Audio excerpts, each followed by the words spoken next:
Hey, thank you everybody for joining me tonight. First of all, a big thank you to the rabbi for giving me the opportunity to speak tonight and welcome. I got here maybe 2 weeks before you, so I could say welcome, right? Yashikayach. And of course, a big thank you to Jennifer for arranging this and putting this together. And thank you all for coming out on this Sunday evening. I heard it's football night, so big Yashikayach, right? I guess that's a real competition. When you're going up against football. I lived in Jacksonville for the last 9 years, so that was never really like something to go up against, because the Jags never really did so good. So, but I heard this year they're not doing that bad, actually. So maybe that would be a little competition this year. I want you guys to stop for a second and think. This reflect for a second about an experience that you might once have had.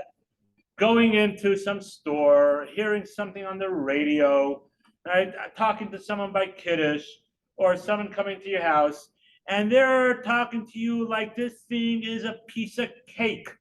It is the most easiest thing to put together. It should be the easiest thing to understand, like, how the whole market works. It should be the easiest thing to understand some medical terms that you never heard of, right? Whatever it is, right? And you feel like, okay, I feel like an idiot. It's like you have like, what are they talking about? Like, okay, whatever. I'm trying to put it together. Have anybody ever had that experience? I know I have, right? Every day. Okay, I hear that. Everybody married? No, that's a whole different class, right? We're not talking about marriage. That's like a whole new thing, right? We're talking about things that actually do make sense. No, I'm just kidding.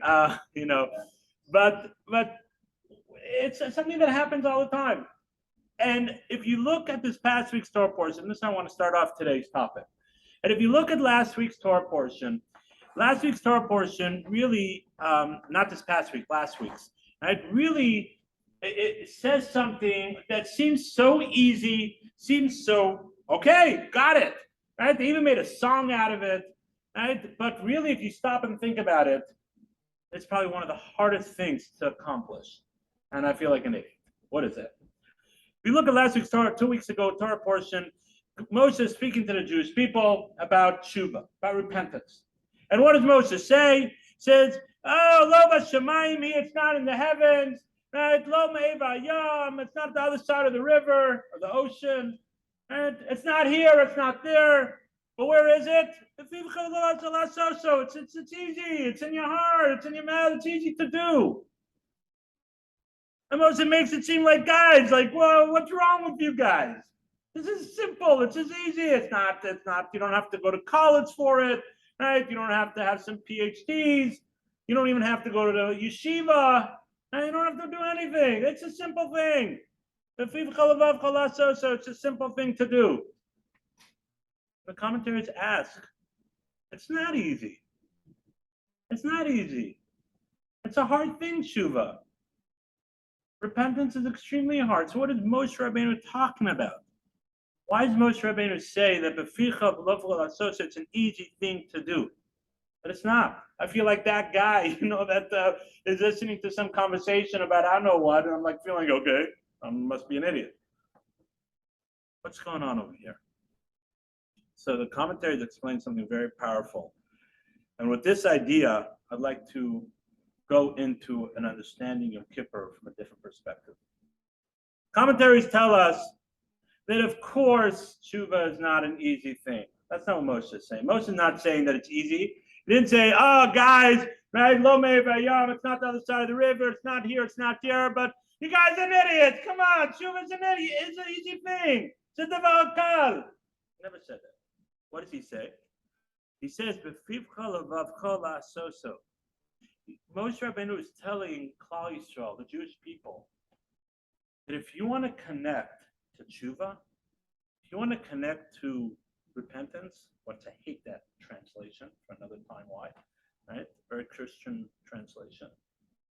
But if you want to connect the tshuva to returning, you cannot say that tshuva is something somewhere else. Well, if I only had a better education, and if I had certain opportunities, if I had this or that, if I had a better rabbi, right? Now you guys are an awesome rabbi, right? So no excuses on that end, right? But if you had a better education, whatever it was, right? If I met a certain person, I had someone once in Jackson tell me, Rabbi, if I would have met you 80, 60 years earlier, that's if you met me now. Moshe Rabbeinu is telling me, it's within you. You're the only one that could choose what to do. So it's not up to anybody else. It's not someone else's problem. It's not because of X, Y, and Z. It's because you have the choice. It's not an easy choice. But it's not an external thing. It's an internal thing. That's what Moshe Rabbeinu is telling the Jewish people. Now let's hold on to this thought. We're going to come back to this idea, right, in a few minutes, and to really digest what Yom Kippur is. Yom Kippur! All right. So when you think of Yom Kippur, what do you guys think? All right. What's Yom Kippur? Yom Kippur, we fast. Yom Kippur, I have a headache. We had a whole discussion at Shal Shudas, right? This past Shabbos, people were saying, they have the whole time delayed capsules, caffeine capsules, and they have the time delayed, ibuprofen capsules. Right. So some said, how about we make a time delayed nutrients capsule? And I don't know if they have it or not. Right, the whole debate, is it okay or not, right? The whole debate. Right, but that's what everybody's talking about, the headaches that we had. Right? I get my coffee headache usually around 1 o'clock in the afternoon.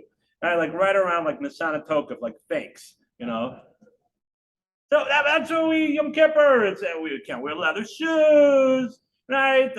Thank God we don't have to sit on the floor like Tisha B'Av, but Yom Kippur is like, okay, we got to get through the day. Right? That's what Yom Kippur is. But you know what the Talmud tells us what Yom Kippur is? The Talmud in Tractate Tainus 26b, right? Bottom of 26a, going to 26b, the Talmud tells us, right? Lo haya yamim tovim ki Yom Kippur v'tu b'av. Right? There was no more happier days for the Jewish people than Yom Kippur and Tu B'Av, which we're not going to get into right? All about getting married. So for a different time. And that's not our discussion today. But there's no happier days than Yom Kippur. Really? Yom Kippur is a day we have to get through. Yom Kippur is a day that we survive through. Right? But not a happier day than Yom Kippur? Like Purim is a happy day. Right? I would think that Purim would be a little happier day. Hanukkah, we have Sufgan Yod. Come on. We drill the dreidel. Right? We light our Hanukkah candles. We have our latkes and we have songs about it. We don't have any songs about like, oh, I fasted and I didn't wear much. We don't have songs about that, right? It's not like something like we tried to make exciting. So what does it mean? Lo haya yamim tovim, they didn't have better days or happier days than Yom Kippur. So to understand this, we have to understand what Yom Kippur really is all about. Right? To really understand what this means. What is Yom Kippur? So let's go back a little bit. When did Yom Kippur become established? Well, it's in the Torah. So, okay, that's an easy answer, right? It's in the Torah. Like, what kind of rabbi is this? Like, okay, it's in the Torah. Like, come on, right? What does it mean? What do I mean? When was Yom Kippur established? The Talmud tells us it's a pasuk, it's a Rashi in Devarim, right? Talking about Moshe Rabbeinu. He said, I have ascended up to the heavens for 40th day. And the Talmud goes and Tractate Shabbos and other places goes ahead and gives us a whole listing and the whole lineage of Moshe Rabbeinu going up to heaven. So Moshe Rabbeinu went up to heaven for Shavuos, right? Shavuos, he went up and we heard the 10 commandments from God. Aseret Dibros. He comes back down, he goes back up, 40 days to receive the oral Torah, the written Torah, the whole shebang, right? Everything in between. The Jewish people, I don't know, I thought Jews were good for math, they're accountants and everything, but they seem to mess it up over here, right? And they miscalculated, and day 39, they said, hello, right? Like, hello, it's tax season now, like, what's going on, right? And Moshe didn't come down. They served an idol, different conversation. How could they go from so high to so low for another time, right? They served the idol. Moshe comes back, breaks the luchos, gets rid of the idol, right? When is that? That happens to be Shavuos of Tammuz, the 17th of Tammuz, right? He goes back up for another 40 days to ask God for forgiveness for the Jewish people because God wants to wipe us all out. He said, I'm done with these guys. Like, what's wrong with them, right? But Moshe goes ahead and he says, good, I saved you guys. He goes back up for another 40 days. When is that? Beginning of Elul. Right? Beginning of Elul, he goes back up. And when's the end of that 40 days? Excellent. Right? Want to come speak? No, just kidding. Right? Excellent. Very good. Very good. Yom Kippur. Right? On Yom Kippur, Moshe is the last day of the 40 days. And what does God tell Moshe? Shalachti kedvarecha. I have forgiven them like your words. And from then on, it was established a day of Slicha Mechila, a day of forgiveness, of us asking for forgiveness and God forgiving the Jewish people. So the idea of Yom Kippur didn't just God say, okay, let me look at the calendar. Okay, there's Rosh Hashanah, beginning of the year. Actually, not beginning of the year, beginning of man, but for a different time. Right? Man was born. Right? But okay, so let's see Yom Kippur then. No. The idea of Yom Kippur was established by God forgiving the Jewish people and allowing the Jewish people to becoming anew. That's what it means of that the essence of the day forgives. The Talmud tells us that the essence of the day atones. The day itself, by just being involved in the day. Of course, we still have to go through all the rituals, and we'll talk about that. Right? But there's an energy in your day that atones. Because the day is a day of forgiveness. The day is a day of that has that energy, of God saying, Shalachti kedvarecha, I have forgiven you like your words. Just to give a little more understanding what this means, Rav Dessler in Michtav Eliyahu and others speak about this idea. And Rav Dessler quotes others that speak about this and he expands on this. And he says there's a phenomena, a Jewish phenomena that's different than the way the secular world looks at things. It's extremely important to know this in general. And that is that we think that we're going through time. Right? We think that whatever time's passing us, history, future, back, everything like that. So no. There is a 7 days of creation. There is the 12 months of things that happen. And we happen to be going through those cycles every year. We get older, right? But that cycle is happening all the time. We as individuals, we as physical beings get old, right? And eventually, hopefully at 120, we perish and the next generation comes. But anything that is spiritual, anything that has a spiritual entity that's only spiritual, is around forever. It's infinity.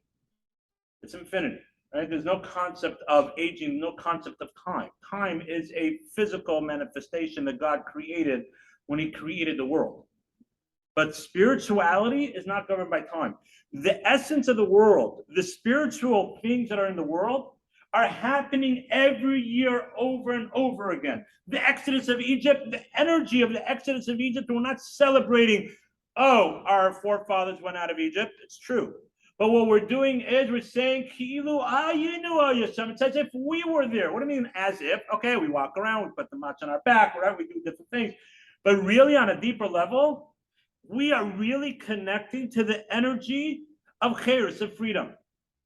On Shavuos, we are connecting to the energy of hearing the 10 Commandments and receiving the Torah.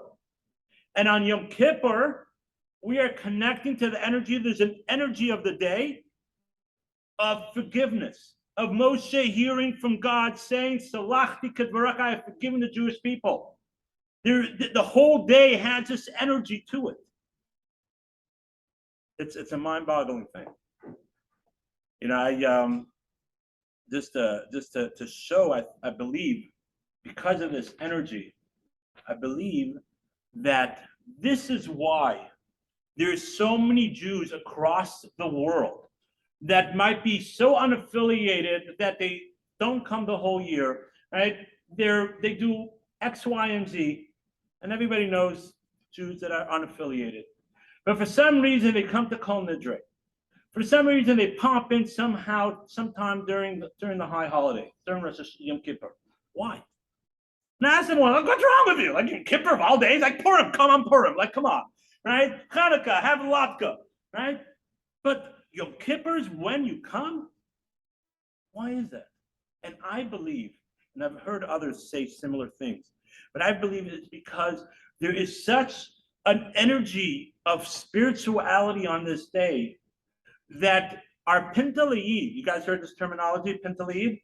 Right? Our Pintalayid, our part of our neshama, our soul, that is secure, that the outside influence has not touched, is magnetically connected to the spiritual energy that's happening on the day, and they feel they need to do something.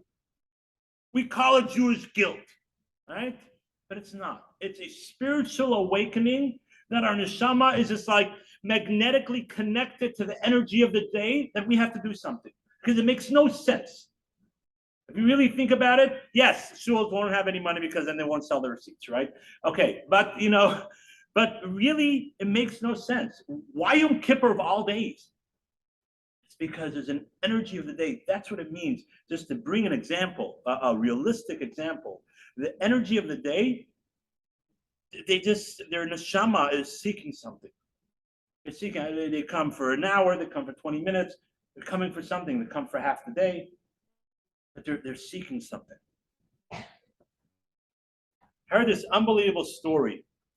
I heard this years ago, but Rabbi Yari just mentioned this again at a talk that he just gave, right? But I heard this story many years ago also.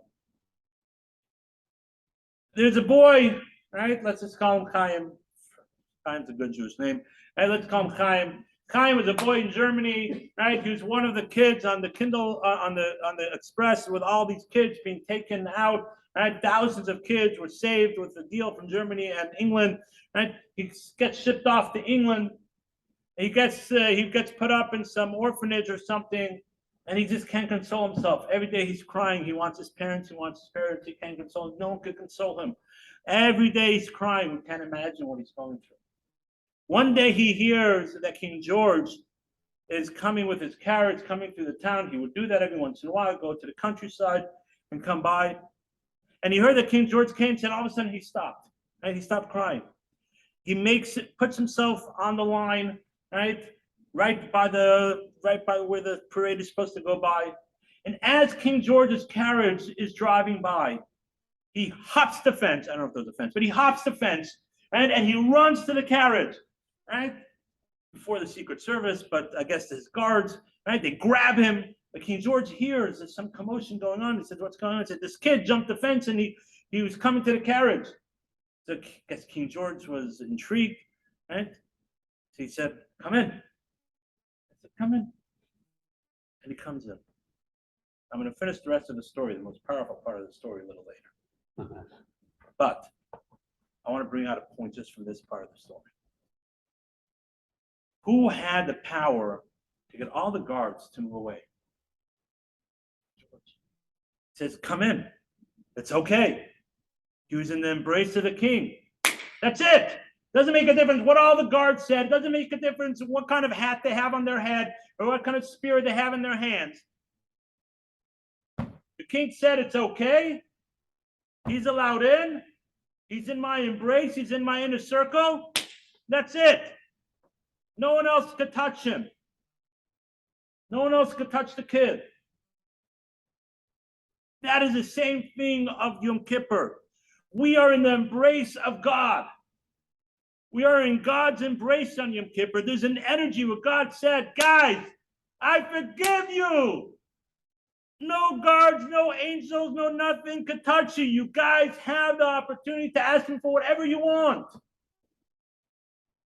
I forgive you. You're in my inner circle." This is what Yom Kippur is all about. So now we're going to ask ourselves, of course, the obvious question. I'm going to say, okay, and this is a question that was asked by one of the Hasidic students to his rabbi. It's brought down by Rav Yaakov Haber. It's a famous idea. And he asked him, and there's two different ways. I'm going to bring both ideas of how this question was asked. And he asked him like this. He says, "Rabbi," he says, "okay, right? After a Sunday, we prayed on Yom Kippur. After all, we're going to still transgress. Let's be honest. We're humans. And we have this lofty day, and we ask God, and we bend down to the floor during the avoda, right? Then we sing beautiful songs and we bang our chests like there's nothing else going on. Okay, what's all this worth? At the end of the day, we're gonna transgress again. We're gonna do another Avera. So he answered him, and afterwards I'll show you another way of how this question could be asked with a little different message. He answered him something so powerful. He answered him, said, let's look outside. Look outside. He said, what do you see? He said, I see this child trying to walk, learning to walk. I said, okay, what do you see? Right, so my little Ezzy, right, just turned 3 a little while ago. So he's been walking now for about a year and a half. Right, now he's like climbing and jumping and I don't know what. Right, but difference between boys and girls, it's unbelievable. Right, I had 4 girls before, now I have a boy, and it's like, thank God they're all great, but like he's jumping and he's like knocking, and thank God. Right, but we like, yeah, thank God. I just keep on saying thank God. Right, I see everybody's like understands me. Right, but when he's starting to walk and think with your kids, nephews, nieces, whatever it is, the people that these kids that you see, what happens? Right? They try to like stand up and they fall down. Right? They try to stand up again, they fall down. And then finally they stand up and like, yay! Right? And then what happens? He tries to take a step, plop. Right? And then tries to take a step, plop. And then he takes one step, yay! And of course, you video and you send to all your friends and family, and you make a TikTok and you make a video on that Instagram, whatever it is you're making these days. Right? I don't even know what's out there anymore. Right? I thought I was like high tech. There's so many more things out there now. Right? Why are you getting all excited? He didn't even take one step and he plopped down. What's going on over here? Why are you getting all excited? Because he said, because when we fall, we get back up. When we fall, we get back up. Of course we're going to fall. But when we fall, we have to get back up. And the more we fall and get back up, what happens? Our muscles get stronger. What's the science behind it? And I'm not going to try not to say certain things that above your thing, because I just say in a very layman term. Right? What happens? I asked the doctor once, and he said, actually, every time the muscles become a little stronger, every time that it tries to get, he said, you're actually hurting the kid by helping them.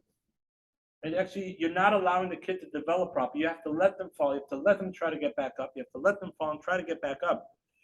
Because they're strengthening their muscles every time they fall and get back up. And every time they fall and get back up, they're strengthening their muscles. That's the same thing that's what Hasidic Rebbe was telling. Yes, of course we're going to sin.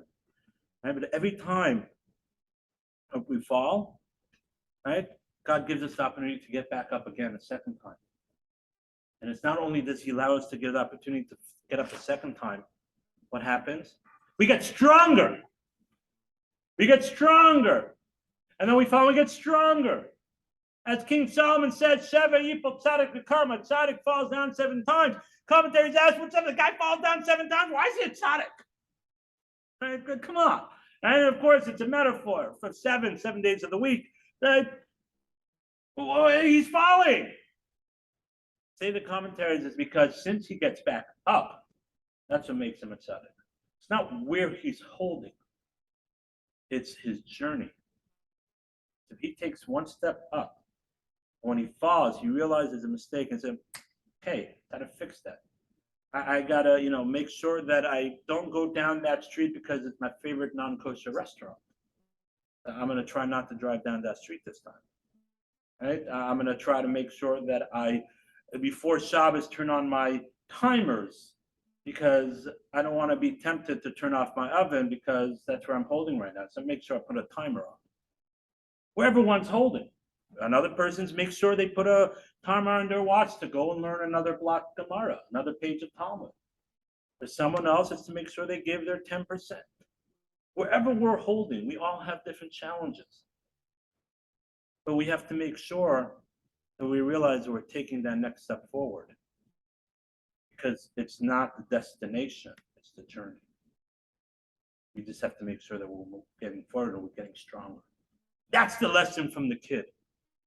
Right? The Hasidic Rebbe said, the energy of the day allows you the opportunity to elevate yourself, to be able to say, okay, whoa, what have I been doing how could I get back up from one of or two things that I've been doing to take that next step? Now, I want to show you another way that this was said. Right? How can I make a commitment to never sin ever again? Is this realistic? Right? We say, God, I'm gonna give you, I'm gonna be a tzaddik, I'm never gonna do a sin again. Right? That's it. Right? I'm going to Israel, I'm putting on big payas, I'm gonna only call Yisrael, right? That's it. I'm religious.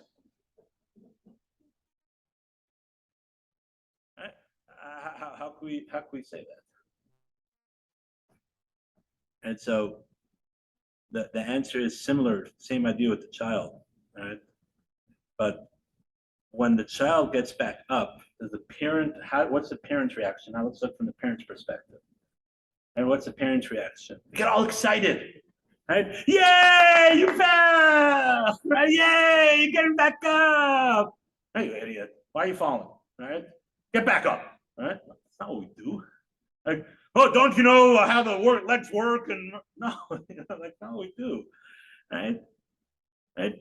We have to realize, right? But rather, every few steps, right, in the right direction, right, we celebrate and we realize that that's an achievement, right? And that's the same thing with our Kabbalahs. I always tell people all the time, don't, what's the famous saying? Don't shoot more than you can handle, or something like that, right? You ever heard that? Bite off than you can chew. Thank you.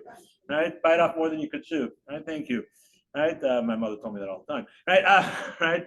But when you take a Kabbalah, no, you shouldn't say, that's it. I had a story. Someone, right, a very close friend of mine, right, and we were studying. He was starting to become a little more religious, and he told me, he said, "That's it, Rabbi. I'm gonna do whatever it was." Right? I said, "No, you're not." I said, "What? I thought you'd be so happy. Don't you want me to be more religious?" I said, "Yes, but I want it to be sustainable. I want it to be something that you're going to grow from." What happens when you try to take too much? You break your back, right? Your hands, you drop it all. Try to carry too much, everything falls apart. There's a beautiful idea that's brought down from Rabbi Kiva. Rabbi Kiva, right? Famous Rabbi Kiva, right? We love Rabbi Kiva. A lot of songs are made from Rabbi Kiva, right? But how did Rabbi Kiva become the great Torah scholar that we know him as? He wasn't always a great Torah scholar. Rabbi Kiva was 40 years old when he started learning the Aleph Beis, right? So you guys are way ahead of him, right? But he started learning the Aleph Beis when he was 40 years old. What made Rabbi Kiva decide to start learning the Aleph Beis? What like triggered in his head? Like all of a sudden he woke up one day, I had a dream, right? What triggered it? So the Talmud goes ahead and tells the Talmud, says, you know what triggered Rabbi Kiva? Rabbi Kiva was a shepherd. For some reason, all great Jewish people were shepherds. Jacob was a shepherd, right? Moshe was a shepherd. I was thinking of becoming a shepherd, but it wasn't paying well, right? So Rabbi Kiva was a shepherd. What happened? Right? He was going out one time and he saw water dripping on a rock. Water dripping on a rock. Okay, great. He comes back. Shepherds, they roam the land. He comes back to the same area. Great that he remembered. He saw water dripping up, and now there's a hole in the rock. There's a hole in the rock. He says, whoa, if water can make a hole in a rock, and Torah is compared to water, right? Torah can make a hole in me. I'm going to go start learning Torah. Beautiful story. Inspirational. Great. Awesome. What are we supposed to learn from that? We're not seeing any water dripping on rocks, right? And we know the science behind it. Well, water drips in a rock, over slowly but surely, right? Blah, blah, blah. It makes a hole. Right? So, like, what are we supposed to learn? What are we supposed to gain from the story? So Rav Dessler speaks about this. I heard this from one of my Rabbein, Rabbi Elephant, right? And I heard this from my father a little bit also. He says something unbelievable. He said, why does the Talmud have to tell us that there was water dripping on the rock? Who cares if it's water dripping on the rock, if there was water pouring over the rock, right? If there was a waterfall on the rock, like, who cares if there was water dripping on the rock? What's the significance of the water dripping on the rock? And he said, because if you know the science, if you have water flowing over a rock, it never makes a hole in it. It maybe shapes the rock a certain way, right? But doesn't make a hole in it. The only way for water to make a hole in the rock is a drip, and a drip, and a drip. And over time, you're going to get a headache, but it's a drip, and a drip, and a drip.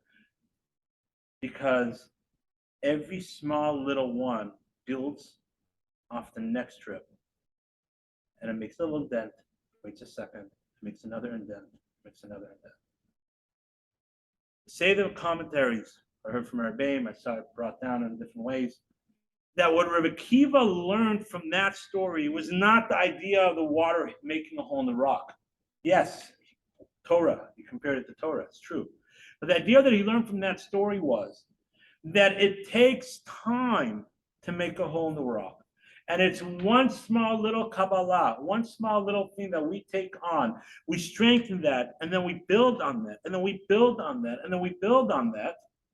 Eventually, we can make a hole in ourselves. But it'll take time, 3 months, 4 months, a year. We're all on a journey. We all have to make holes in our rocks. But it's a drip by drip by drip. It doesn't happen overnight. You have to take on a healthy Kabbalah. Right? Think about what is it something that you want to work on as an individual, as a couple, right? As a community, as a group of friends. What is it something that we want to work on? But make it something that's attainable, but something that's a little challenging. But you know what? I'm going to go to synagogue every day. Okay. You've been doing that for the last 41 years. Not 41 years, last 38 years probably. Okay, God says, thank you very much, Abi Fagimel. Like Shkaya. Right? Like that doesn't mean anything. Right? We have to take something that's challenging, but something that's attainable. Right? We have to realize that our goals and the challenges that we take on are like the little children. It's those little steps. A little child, God didn't create it. It's impossible. If a little child tries to run a marathon, it's never going to happen. Right? It's never going to happen. First, has to learn how to stand, then take steps, and then they'll be like Ma'azin, climbing and breaking things. Now, thank God he hasn't broken anything yet, right? But it takes time. Right? It takes time. I was thinking as I was talking that. My father always says a story, and my grandfather, I never met him, my father's father, grew up in Cleveland, Ohio. Grew up in Cleveland, Ohio in the early 1900s. He was born in Cleveland in 1906 or something, right? And grew up in Cleveland, Ohio. And when he had a Malamed, a Rebbe come by, his father paid someone to come and teach them a little bit. You know, he wasn't learned. There was no yeshiva, no day school, no nothing. And when he got to college, right, the first semester, back then the exam was on Shabbos, right? Because it was a 7-day week or 6-day week. It wasn't like this new thing of 5 days, but it was actually they worked in school and everything was on Shabbos, right? So it was on Shabbos. So my grandfather, right, went ahead and asked his friends, like the other religious, like whatever, like what do you guys do, like how do they're a year older than him. Like, what do you guys do? He said, oh, don't make a big deal. You're in America. You want to be religious, use your left hand. There's a halachic leniency that if you use a hand that's not your strong hand, right? Whatever, right? Not that it's anything. That's not, right? But, use your left hand, whatever. And my grandfather didn't take it, right? My grandfather said no. He wrote a letter to the governor, and he made a whole big deal, and he got the exam changed from Shabbos to a different day of the week. And it's a phenomenal story, right? Living for what you believe. The point I'm trying to bring out, right, is that my father always said when he was saying this story, right, the point he was trying to bring out is, it says that when I come up to heaven, right, and I tell God says, "No, Bechira," right? That's because the point of where our Bechira, our free will is, right? It's constantly in flux.